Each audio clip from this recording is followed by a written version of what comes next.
மக்களை இந்த ஒரு பதிவில் நம்ம என்ன பார்க்க போகிறோம்னா, இப்போ பேசுங்கடா தாவேக்காரங்களே. இப்போ சூலூரில் நடந்திருக்கு. ஒரு 10 வயசு பிள்ளைய ரேப் பண்ணி கொண்டிருக்கானுங்க. போன ஆட்சியில் ஆடினீங்களே, குதிச்சிங்களே, அது தப்பு இது தப்பு, முக ஸ்டாலின் பொறுப்பேற்றுக்கணும், ராஜினாமா பண்ணுங்க அப்படிலாம் பேசுனீங்களே, இன்றைக்கி உங்கள் ஆட்சியில் நடந்திருக்கே, ஏன் வாயை மூடி இருக்கீங்க அப்படிங்கிற பல்வேறு விதமான விஷயத்தை நான் பார்த்தேன்.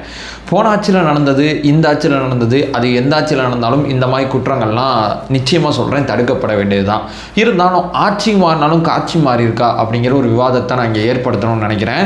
நிறையா தாவேக்கா தொண்டர்களுக்கு ஒரு குழப்பம் இருக்கும். போன ஆட்சியில் தப்பு சொன்னோம், அவன் கேட்குற கேள்வி நியாயமாக தான் இருக்குது, நம்ம ஆட்சியில் இது நடக்குது, அப்போ இதை நம்ம எப்படி புரிஞ்சுக்கிறது அப்படின்னு சொல்லி கேட்டிங்கன்னா, அதைத்தான் இந்த வீடியோவில் நம்ம பார்க்க போகிறோம். போன ஆட்சியில் ஏன் கொதிச்சோம், நம்ம தலைவர் விஜய் அவர்கள் ஏன் கொதிச்சார், இந்த ஆட்சியில் நடந்ததுக்கான வித்தியாசம் என்ன, இந்த இஷ்யூவில் ஒன் பை ஒன்னா தெளிவாக பார்க்கலாம். வணக்கம், வாங்க பதிவுக்குள்ள போகலாம். இப்போ முதல் விஷயம் மக்களே, அண்ணா பல்கலைக்கழகம் சம்மந்தப்பட்ட விஷயத்தில் பயங்கரமாக கூச்சு நம்ம வீடியோ பேசியிருப்போம். என்ன காரணம், அண்ணா பல்கலைக்கழகம் ரொம்ப முக்கியமான இடம். அந்த பல்கலைக்கழகத்தில் ஒரு கிரைம் நடக்குது, ஹை செக்யூரிட்டி இருக்கக்கூடிய ஒரு இடத்துல ஒரு கிரைம் நடக்குது. ஏறி குச்சி ஒருத்தன் உள்ள கூச்சிருக்கான், அந்த உள்ள கூச்சவன் ஒரு கட்சிக்காரனாக இருக்கான், அவன் மேலே ஆல்ரெடி குற்றப்பின்னணி வழக்குகள்லாம் இருக்குது. ஒரு சரித்திர பதிவு குற்றவாளின்னு சொல்லுவாங்க. நிறையா கிரைம் ரெக்கார்டு அவன் மேலே இருந்துச்சுன்னா அவனை காவல்துறை அவனோட ஆக்டிவிட்டீஸை ஃபாலோ பண்ணிகிட்டே இருப்பாங்க. இப்படிப்பட்ட ஒருத்தன் ஆளுங்கட்சியோட சப்போர்ட்டோட தன் மேலே இருக்கக்கூடிய வழக்குகள் அத்தனையுமே அப்படியே நார்மலைஸ் பண்ணிட்டு வெளியே வந்து மறுபடியும் அந்த கிரைமை பண்றான். அப்படிங்கிறப்ப தான் எல்லாருமே கொதிச்சாங்க, எல்லாருமே பேசுறாங்க. ரெண்டாவது இதில் மிக முக்கியமானது, அந்த பொண்ணோட எஃப்ஐஆர் காப்பி லீக் ஆனோன்னு மொத்த பேரும் டென்ஷன் ஆகிட்டாங்க. தனிப்பட்ட தகவல்கள் வெளியே வரும்போது அந்த பொண்ணுன்னு தான் நம்ம பேசுகிறோம், அவங்க பேர் தெரியாது, ஊர் தெரியாது, அந்த எஃப்ஐஆர் காப்பியில் எல்லாமே இருக்கும். அந்த விஷயம் வெளியே வரும்போது மொத்த பேரும் வந்து கொதிச்சுட்டாங்க. இது அண்ணா பல்கலைக்கழகம் சம்மந்தப்பட்ட விஷயம். அடுத்து கோயம்புத்தூர்ல இந்த மாதிரி ஒரு ப்ராப்ளம் நினைச்சு அதுக்கும் நம்ம கட்சி சார்பாக நம்ம கொதிச்சு பேசுகிறோம். காரணம் என்னன்னா, கோயம்புத்தூரில் ஒரு ஆணும் ஒரு பெண்ணும் ஒரு இடத்துல நின்று பேசிகிட்டு இருக்காங்க. விமான நிலையம் பக்கத்தில் ஹை செக்யூரிட்டி இருக்கக்கூடிய இடத்துல ஒரு 3 பேர் திருட்டு பயலுங்க அந்த பொண்ணுக்கு வந்து பாலியல் தொந்தரவு கொடுக்குறானுங்க. அதுக்கப்புறம் அந்த பொண்ணு பாதிக்கப்பட்டிருக்காங்க. அந்த பொண்ணு இன்னைக்கு வந்து நல்லா இருக்காங்க, அந்த லவ்வரோடய மறுபடியும் சேர்ந்து வாழ்கிற மாதிரி முடிவெடுத்திருக்காங்க அப்படிங்கிற மாதிரிலாம் செய்திகள் வந்துச்சு. பட் அந்த கிரைமில் நம்ம என்ன பண்ணோம்னா, அந்த 3 பேர் இருக்காங்க இல்லை, அந்த 3 திருட்டு பயலுங்க அவங்களும் ஆல்ரெடி குற்றப்பின்னணி கொண்டவனுங்க, அவங்களையும் போலீஸ் கண்காணிக்கலை அப்படிங்கிறதான் இங்கே பிரதானமான விஷயம் வந்துச்சு. அதனால தான் மொத்த பேரும் இவங்களை கண்காணிச்சிருந்தா அந்த கிரைம் நடந்திருக்காது அப்படின்னு சொல்லி நம்ம அத்தனை பேருமே பேசணும். அதுக்கப்புறம் தூத்துக்குடியில் இப்போ சமீபத்தில் ஆட்சியில் நடந்துச்சு பார்த்தீங்களா, போன ஆட்சியில் அந்த தூத்துக்குடி விஷயத்திலே ஒரு பெண் இயற்கை உபாதைக்கு வெளியே போகிறாங்க. வெளியே போகும்போது ஒரு +2 மாணவிக்கு இந்த மாதிரி ஒரு துயரம் நடக்குது.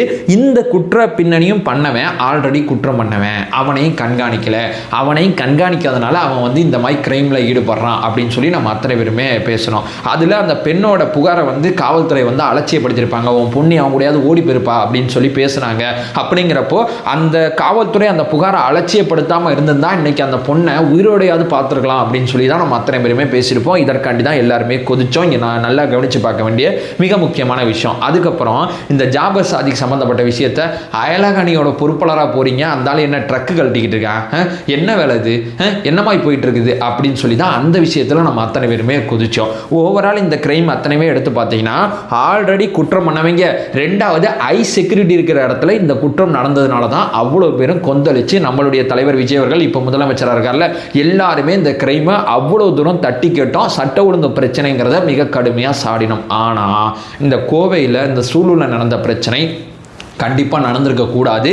இந்த கிரைமை பண்ணவே பக்கத்து வீட்டுக்காரன்.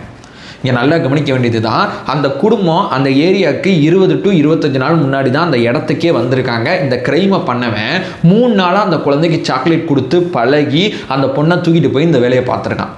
புரியுதுங்களா? இங்கே நல்லா கவனிக்க வேண்டியதான் இதான். சரி, இப்போ இதுக்கு சட்ட ஒழுங்கு பிரச்சனை வராதா அப்படின்னு சொல்லி கேட்டிங்கன்னா, சட்ட ஒழுங்கு அப்படிங்கிறது எங்கே நம்ம சாடணும்னா, ஒரு கிரைம் பண்ணவன் ஒரு முக்கியமான இடத்துல ஒரு கிரைம் நடக்கும்போது அப்போ சட்ட ஒழுங்கு என்ன, ஒரு மாவட்ட ஆட்சியர் அலுவலகம், ஒரு எஸ்பி ஆஃபீஸு, ஒரு முதலமைச்சர் இருக்கக்கூடிய தலைமைச் செயலகம், ஒரு அண்ணா பல்கலைக்கழகம், ஒரு விமான நிலையம் பக்கத்தில் இந்த மாதிரி ஹை செக்யூரிட்டி இருக்கிற இடத்துல கிரைம் நடக்குதுன்னா அப்போ நார்மலாக இருக்கிற இடத்துல கிரைம் நடக்காதா அப்படிங்கிறதுனால சட்ட ஒழுங்கு பிரச்சனைன்னு சாடுவாங்க.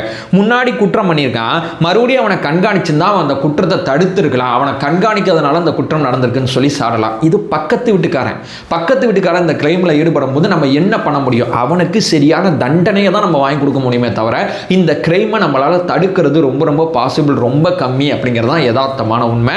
இங்கே மிக முக்கியமாக கவனிக்க வேண்டியதுன்னா, அந்த பொண்ணு தொலைஞ்சு போயிடுச்சு, தேடுறாங்க. இந்த பக்கத்து வீட்டுக்கார திருட்டு போய் இந்த கார்த்தி இருக்கான்ல, அவனும் அந்த குழந்தைய தேடிட்டு இருந்திருக்கான். எவ்வளவு கொடூரமாக இருக்குது. கார்த்தி மோகன் சொல்லி 2 பேரும் இந்த கிரைமில் ஈடுபட்டிருக்கானுங்க. இந்த கிரைமில் ஈடுபட்ட பிறகு இந்த மாதிரி விஷயங்கள்லாம் நடக்கும்போது உடனடியாக நம்ம சைடு அரசாங்கம் சைடு என்ன ரியாக்ஷன் வந்திருக்குன்னு பாருங்களேன். சம்மந்தப்பட்ட எம்எல்ஏ உடனடியாக போயிட்டு அந்த குடும்பத்தை மீட் பண்ணியிருக்காரு. இந்த கிரைமை ஏற்க முடியாது அப்படின்னு சொல்லி நம்ம யாருமே அந்த குழந்தைய வெளியே விளையாட விட்டீங்க, எதனால அப்படி பண்ணீங்க, ஒரு 10 வயசு புள்ள பார்த்து விளையாடக்கூடாதா அப்படின்னு சொல்லி அந்த குடும்பத்தை அந்த குழந்தைய யாருமே சாடலை. போன ஆட்சியில் என்ன பண்ணாங்க, ஆளுங்கட்சியை சேர்ந்தவங்க எதுக்கு புதருக்குள்ளே போய் நீங்கள் மீட் பண்ணுறீங்க, எதுக்கு போய் அங்கே போய் நின்னீங்க, எதுக்கு நீங்கள் லவ் பண்ணுறீங்க, இப்படிலாம் கேள்வி கேட்டுட்டு இருந்தாங்க. ஆனால் இங்கே யாருமே அப்படியெல்லாம் கேள்வி கேட்கல. தலைவா, இந்த குற்றம் நடந்திருக்கு, சரியான தண்டனை வாங்கி கொடுங்க, நம்ம ஆட்சியில் இது நடக்கக்கூடாது அப்படிங்கிற விஷயத்தை தான் தொடர்ச்சியாக நம்ம அத்தனை பேருமே சொல்லிக்கிட்டு இருந்தோம். அதையும் தாண்டி இந்த கிரைம் நடந்திருக்கு. ரைட்டு, இப்போ அந்த எம்எல்ஏ போனாரா, அதுக்கப்புறம் அமைச்சர் போய் ஆறுதல் தெரிவித்தார். உடனடியாக போலீஸில் ஹை ரேங்கிங்கில் இருக்கக்கூடிய ஏடிஜிபி அங்கே போகிறாரு. அதுக்கப்புறம் டிஜிபி காவல்துறையோட தலைவரையே முதலமைச்சர் விஜய் அவர்கள் அங்கே அமுச்சு விட்டு இந்த கிரைமை நீங்கள் போய் அங்கே நிற்கும் போது இந்த கிரைமுக்கு யார் வருவா, இனி தமிழ்நாட்டில் இந்த மாதிரி ஒரு விஷயம் நடந்தால் இந்த விஜய் என்ன பண்ணுவாங்கிறதுக்கு நானே உங்களை அமுச்சு விட்றேன், நீங்கள் அங்கே போங்க. இன்றைக்கி தினமலரை படித்து பார்த்தீங்கன்னா தலைப்புச் செய்தியில் இது ஒரு மெசேஜ், இந்த குற்றம் பண்ணுற அத்தனை பேருக்குமே இது ஒரு தெளிவான மெசேஜ் அப்படிங்கிற விஷயத்தை ஆணித்தனமாக சொல்லியிருப்பாங்க. அப்படி ஒரு விஷயத்தை செஞ்சாங்க. உடனடியாக குற்றவாளியை 250 சிசிடிவி கேமராவை ஆராய்ச்சி பண்ணுறாங்க. புகார் 8 மணிக்கு கொடுக்குறாங்க. 10 மணிலேருந்து தேடுதல் வேட்டை நடத்துகிறாங்க. 6 தனிப்பிரிவு போட்டு அடுத்த நாள் 6 மணிக்குள்ளே 2 குற்றவாளியை பிடிச்சிட்டாங்க. அந்த 2 குற்றவாளிக்கு மாவு கட்டு போட்டிருக்காங்க. தனிப்பட்ட முறையில் எனக்கு இந்த மாவு கட்டு போடுறதுல உடன்பாடே கிடையாது. எனக்கு சட்டத்தின்படி தண்டனை வாங்கி கொடுக்குறதுலாம் நான் ரொம்ப ரொம்ப ரொம்ப எப்போதுமே இருப்பேன். இந்த என்கவுண்டர், இந்த மாதிரி மாவு கட்டு போடுறது, இந்த மாதிரி விஷயங்கள்லாம் எனக்கு தனிப்பட்ட முறையில் முரண்பாடு இருக்குது நிறையாவே. ஆனால் சில நேரங்களில் இந்த விஷயங்கள் செய்ய வேண்டியது இருக்குங்கிறது காவல்துறை தரப்பிலிருந்தும் மறைமுகமாக சொல்கிறாங்க. அதையும் நம்ம புரிஞ்சுக்கிட்டாலும் சட்டத்தின் அடிப்படையில் போகலாமே அப்படிங்கிறது என்னோட தனிப்பட்ட கருத்துன்னு வச்சுங்களேன். இது என்னோட வாசிப்பு காரணமாக நான் இந்த இடத்துல வந்து நின்றுருக்கேன். நிறையா வழக்கறிஞர்கள், நிறையா சமூக செயல்பாட்டாளர்களோட உரையாடலாம் பார்த்த பிறகு நான் இந்த இடத்துல வந்து நின்றுருக்கேன். ஏன்னா குற்ற பின்னணி பண்ணுறவனோட மனநிலை எப்படி இருக்கும், கையை உடைச்சாலும் காலை உடைச்சாலும் தாண்டி அவனுக்கு நம்ம வேற ஒன்று பண்ண வேண்டியது இருக்குது அப்படிங்கிறத நிறையா பார்த்துருப்போம். அது வேற டாபிக், தள்ளி வச்சுருங்களேன். இந்த கிரைம் பக்கத்து வீட்டுக்காரனால நடந்திருக்கு, வீட்டுக்கு பக்கத்திலே நடந்திருக்கு. ஆனால் இந்த குற்றத்துக்கு தகுந்த தண்டனையை வாங்கி கொடுக்கணும் அப்படிங்கிறதுல எந்த விதமான மாற்று கருத்தும் இல்லை.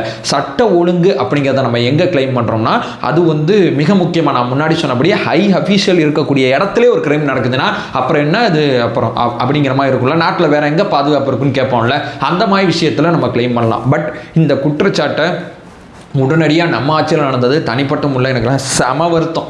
என்னால் இதை ஏற்கவே முடியல.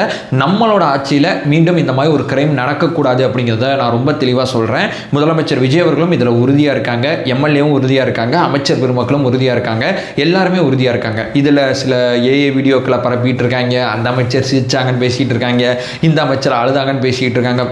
எப்பா, ஒரு புள்ள போயிடுச்சியா, 10 வயசு புள்ள, அந்த பிள்ளைக்கு என்ன தெரியும்? அந்த புள்ள ரேப் பண்ணி அந்த புள்ள முகத்தெல்லாம் சதைச்சு கொண்டிருக்காங்க அப்படிங்கிற மாதிரிலாம் செய்திகள் வருது.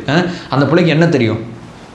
இதில் போயிட்டு வேறு எதுவும் பாலிடிக்ஸ் பேசாமல், வேறு எதுவும் விஷயங்கள் செய்யாமல், இதில் இந்த ஆட்சி தப்புன்னு சொல்கிறியா, சொல்லிட்டு போப்பா, நீ உட்காந்து ஏதோ நீ எழுதிட்டு போ, கத்துறா இருந்தால் கத்திட்டு போ, எங்களுக்கு அது இல்லை.